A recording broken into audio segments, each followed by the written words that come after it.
The creative industry is tired and fundamentally broken. Whenever I discuss value chains with clients, peers, or fellow creative leaders, their eyes light up, revealing a deep need for change. This has prompted me to launch a series of articles titled The Value System. So, let the revolution begin. I'll often rely on generalization. If I do so, it's not out of ignorance for nuance, but to see things that are not visible at a micro scale. While there are exceptions to the rules, and some situations break down once you zoom out too far, it's still a worthwhile approach. When I talk about the creative sector and creatives, I mean solopreneurs, individual professionals, and small and large studios. This ecosystem includes boutique marketing firms, branding shops, design and animation studios, production houses, CG and VFX firms, PR, and event agencies. This is my homeland, an area of my core expertise honed over 2 decades. Chances are the patterns I reveal will hold for adjacent sectors too. That feeling. How often have you poured your heart and soul into a project only for the client to respond with a disinterested meh? All those late nights, the blood, sweat and tears, met with indifference. No credit, no recognition. And then, adding insult to injury, you have to chase them down just to get paid, raking the remnants of what was supposed to be the beginning of the great friendship. We've all been there. We know that gut-wrenching feeling. It's not just frustrating, it's soul-crushing. If there is one reason why creative industry leaders burn out and lose their love for what they chose their profession for, it's often this exact scenario. The disconnect, the lack of appreciation, the feeling that all your hard work is undervalued and often unrecognized, it all takes a toll. The creative industry is broken. The current ecosystem within creative firms and their clients suffers from a severe disconnect in recognizing, communicating, and realizing value. This misalignment hampers the effective value flow, leading to missed opportunities and suboptimal outcomes for both parties, to put it mildly. Before we dissect what's specifically broken and why, let's look into the assumptions that led to the status quo and set the stage for deeper exploration. Assumption number 1. Clients understand the value of creative work. We assume that clients are aware of the importance and impact of creative services. In reality, many clients still see creative work as a cost rather than an investment. It's a long-standing battle. Without a doubt, over the last 3 decades, the role of design and design thinking in corporate world has improved. Design has been assimilated and normalized. It is a significant leap, but from a wider perspective, the issue persists. Assimilation of design has not automatically propagated and elevated everything else creative. Assumption number 2. Creatives are confident in communicating the value they create. We assume that creative professionals can easily articulate the value they bring. And sometimes it's true. But more often, not. Whether we look at newborn creatives entering the space or established firms selling millions of dollars worth of service. Many creatives struggle with understanding where the value lies and what value they bring to the table. If there's a problem in recognizing value, the difficulty in articulation only reinforces its severity. We haven't been trained in understanding, recognizing, and articulating value. And we don't have role models. Need an example? Open LinkedIn, Behance, Instagram, or a website portfolio of any firm.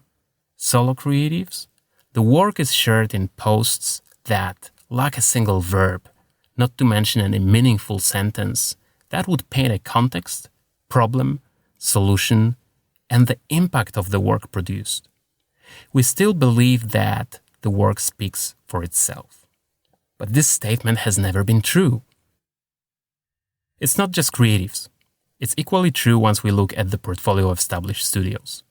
Very often, the work is presented as a summarization of deliverables in a self-serving manner, accompanied by grandiose vocabulary and client praise. The business results? Forget about it. The impact? Rarely. We still use a borrowed term, case study, but apply it to a gallery display of pixels with no meaning. If we don't understand the value of what we create, how can we project it outwards and use it as a leverage in negotiations? The epidemic of benchmarking, which is mindlessly giving up our main prowess, creative and critical thinking, and replacing it with copying references, clearly reveals its impact in this area. No need to reinvent the wheel. Just look at some old good ad or marketing agencies and you'll notice that their case studies often truly state not just the outcome, but the impact of the work done. Assumption number 3. Procurement processes are efficient and straightforward.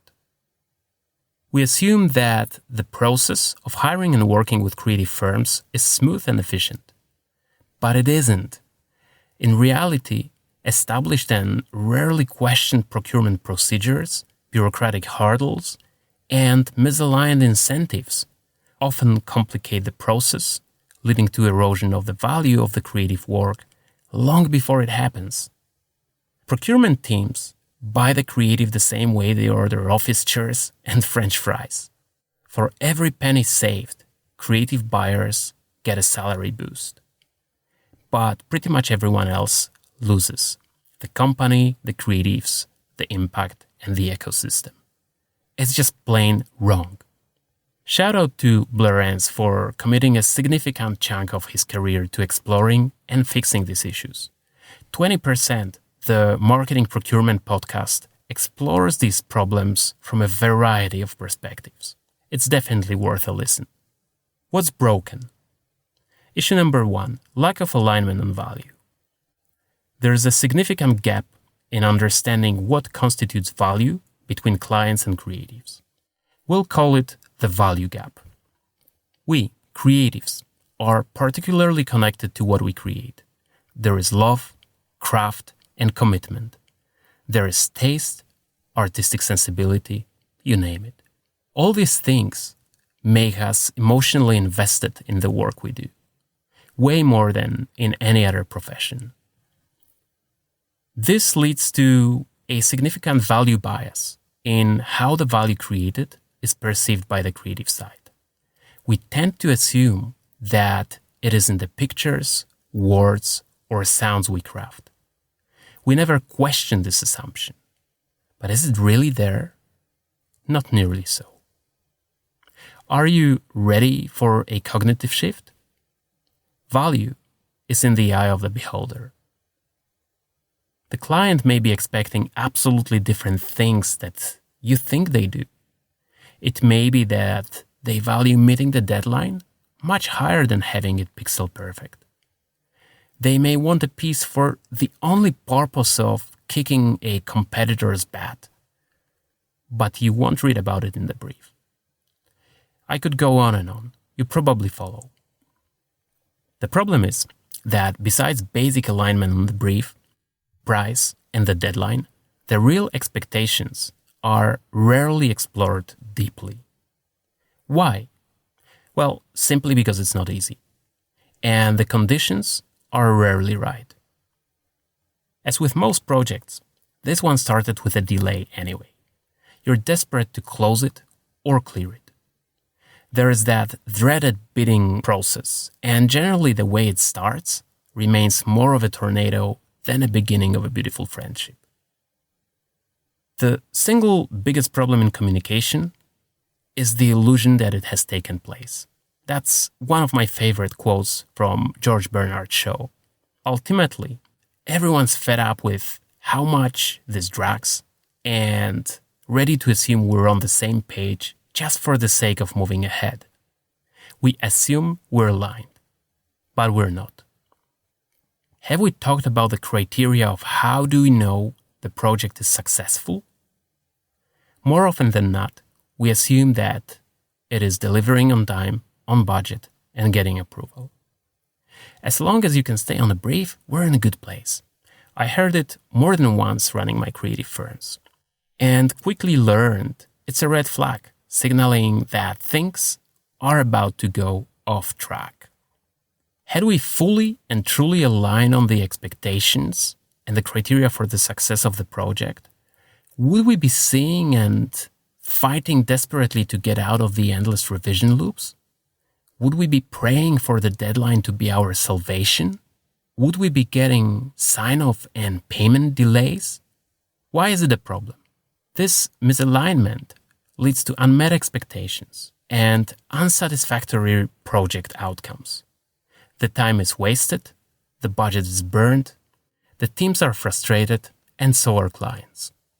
The impact is lost, and so is love. Issue number 2, lack of recognition of value. Both clients and creatives fail to recognize the true value being exchanged. Without proper recognition, it is challenging to price, negotiate, and justify the creative work, leading to an undervaluation and mistrust. We think it's deliverables and formats, forgetting about the transformative nature of the creative and the impact it can make. Issue number 3, systemic problems in realizing value. In a society running on an economy dominated by left hemisphere systems and processes, the creative potential becomes painfully restricted. Add corporate hierarchies and data-driven obsessions fueling past-oriented decision-making, and all of a sudden, the entire system is wired to win discussions, not to creatively solve problems. Add the marketing procurement issue, and we have a recipe for a disaster more than an ecosystem benefiting from the true power of creative solutions. We're so much caught up in the battles we fight, whether on the client side, on the creative side, or in between, that the real value of what's being done flees and finally disappears in a dense fog. These systemic issues create adversarial incentives and downward pressure, reducing the potential impact of creative work. Why is it all broken? Now that we know what's broken, let's think about why. I'll tackle it from the creative perspective and follow with the clients. Number 1, understanding of the value chain. Creative firms often lack clarity about their position in the value chain and how the value chain looks in its entirety. They operate with a narrow context window, and the business ecosystem map is drawn from the perspective of a single ship as they sail. Think of early maps of the Earth, from the times preceding the era of the Great Expeditions. They were fragmentary and often ludicrous. But we only see that knowing how the globe looks today, as charted by the greats over the years, and then captured from space. Back to value chain. I introduced this concept a couple articles back. In a nutshell, it is a layered ecosystem of firms and services collaborating in a connected, often hierarchical way. The bottom layers are usually executional and efficiency-oriented. The farther to the top, the more strategic insight, risk, and value we find. This concept proves invaluable when I advise creative firms looking for avenues for growth. It gives a visual, simple framework to understand the game we play and gives intuitive yet efficient mechanics to work with. What a map is it?